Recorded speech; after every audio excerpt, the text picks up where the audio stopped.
L'hospici ha quedat omplert de llum gràcies al treball de plàstica que han realitzat els alumnes de quart d'ESO de l'Institut Montsecopa, de la matèria d'Educació Visual i Plàstica. Una exposició que es pot veure fins al 25 de juny. El seu professor ens n'ha explicat els detalls. I és un intent de trobar una manera de fer un projecte que ells inicien amb un seguit d'idees vinculat al tema de les llums i que han de plantejar alternatives. L'any passat ja vam fer una edició igualment de lluminàries i enguany ho hem plantejat des del que són les cases de pagès, des de les masies. Totes les llums que hi han exposades tenen d'alguna manera relació amb la casa de pagès, amb la masia. Llavors ells parteixen d'una idea inicial que van elaborant, tot això es va introduint en paral·lel junt amb els sistemes de representació i l'alumne quan acaba de ser capaç de realitzar un prototip. Aquest prototip, com a condició, ha de funcionar.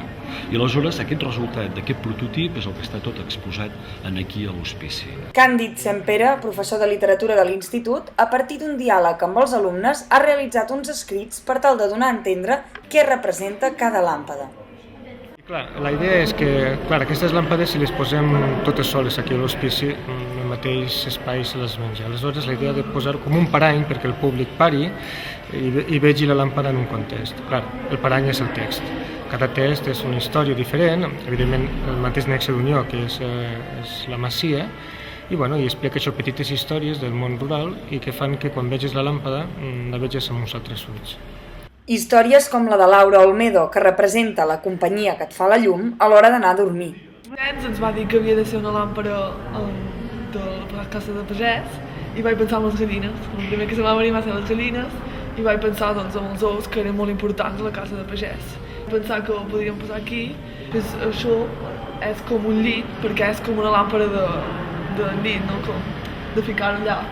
I és un llit que, si després llegim el d'allò, és com que tens sol i aquesta làmpara et fa companyia.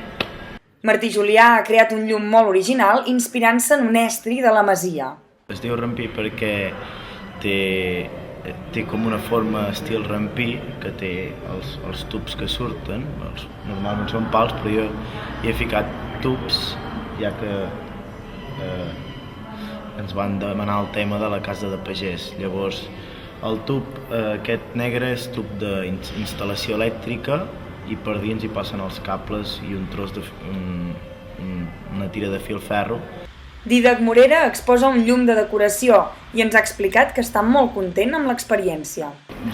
Quan en Vicenç ens va proposar de fer una idea sobre el camp d'una làmpara, jo vaig començar a pensar en la casa dels meus avis, que és una casa de pagès, i a buscar elements que poguessin donar joc a una làmpara. I el primer que se'm va acudir va ser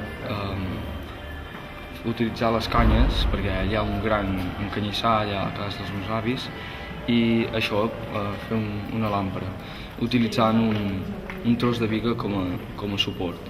I amb un fluorescent i una estructura de fusta vaig aconseguir realitzar aquesta làmpara, que jo crec que m'ha servit de molt i estic molt satisfet. I la Meritxell Torner ens ha explicat amb quins materials ha realitzat el seu llum. Aquesta làmina es diu Kai i he agafat 4 cairats, els he pintat i amb ànimes els he juntat i he fet un marc. Llavors tallo, l'he enganxat en color blanc amb metrocrilat. Aquesta exposició és una bona mostra de com en poden ser de creatius els joves. Des d'aquí animem a l'Institut Montsecopa que continuï realitzant projectes d'aquest tipus.